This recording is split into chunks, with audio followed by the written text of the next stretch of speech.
The following is a presentation of the Eagles Sports Network.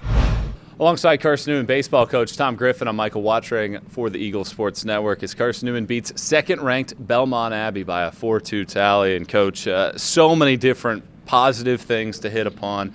But let's go right to the freshmen. You have 5 freshmen in the starting lineup, 3 of which with multi-hit games, and 2 guys that really get the ball rolling for you in Jordan Griffin and Charlie Brown, able to provide some run support for this team. Tyler Thompson looks like he gets hurt, might not be able to come into the game. You got a guy getting ready to pinch hit for him. He comes back in, he delivers a big hit for you. Then Matt Bradley, 2 innings of relief. Yeah. What can you say about your group of rookies? Very proud of them. To be in that kind of a situation. You know, we tell guys that you're playing against the game, you're not playing against a team. It's the game of baseball that you're competing against. It's hard enough to play the game, let alone try to play, the accolades and the success that Belmont Abbey has had. So that's tough. That's a mental challenge, I think, for a lot of players. And certainly they today did a great job based on their performance.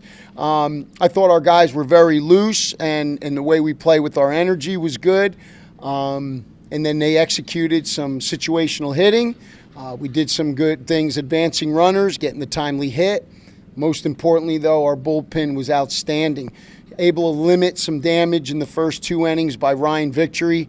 And then the rest of the guys that came in against probably one of the best lineups in Division II baseball, was very gratifying. I mean, because midweeks have been tough, and so this was good to have happen. The conditions helped. You got wind that's kind of in our favor, but we still got to make pitches, and we still got to make plays, and fortunately we were able to do that against a really good club. Belmont Abbey is one of the best offensive teams. I think 7 categories. They're top 10 in the country. They lead the country in doubles.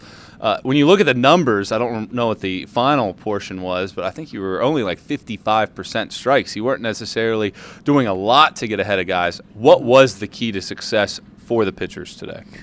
Well, the breaking pitch. What Matt Bradley did late there with the bases loaded. You get the right situation where the breaking ball works, and being able to pitch with that breaking ball in a 3-2 count or in a 2-2 count, they were effective. That was the pitch. It's the breaking pitch, and obviously they located it where they need to today to get the outs. I thought Ethan Goforth was really good back there because, again, the success of the pitching staff has a lot to do with who's calling the game, and that relationship's really important, and Ethan obviously did a great job with that. And we made the routine plays. We had to make the plays that we did. Balls were hit at us, which is the game of baseball. So a lot of things obviously went our way. And so the freebie war we did a good job with. But, Chris and his staff have done just a tremendous job. We love playing them because they're good people.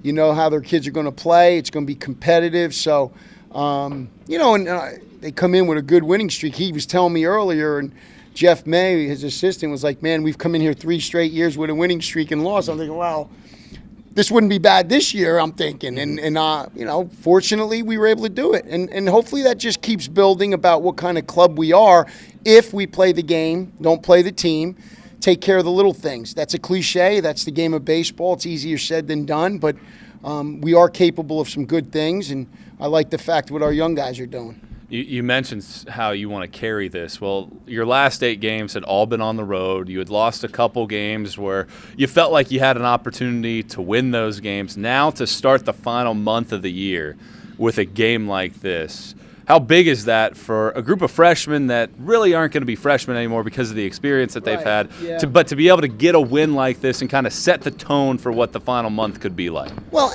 any win adds to the confidence level to an athlete.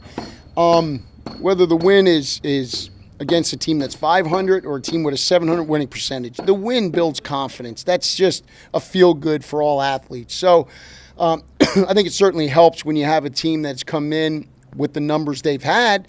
It certainly helps. But again, it's again we want our guys to think you're playing against the game of baseball. You're competing against the ball. The ball's getting hit out to you. You've got to be able to feel it, whether it comes out at 100 mile an hour or 55 mile an hour. You got to catch the ball. You got to throw the ball. Someone else has got to catch it. You take care of the baseball just like you got to take care of the football on offense. Offensively, have a plan. Look for quality at-bats. You try to make hard contact. With that plan, situational hitting, being to execute situational hitting and get bunts down, that's the game. You're competing against that baseball that they've been competing against since they were 6 years old. The team really is irrelevant because we can't control what they do. We just control that thing that has 108 stitches, weighs 5 ounces, and that's all we can do. Coach, appreciate the time. Congrats on the win. Thank you so much for everything. He's Carson-Newman baseball coach Tom Griffin. I'm Michael Watchering, and this is the Eagles Sports Network.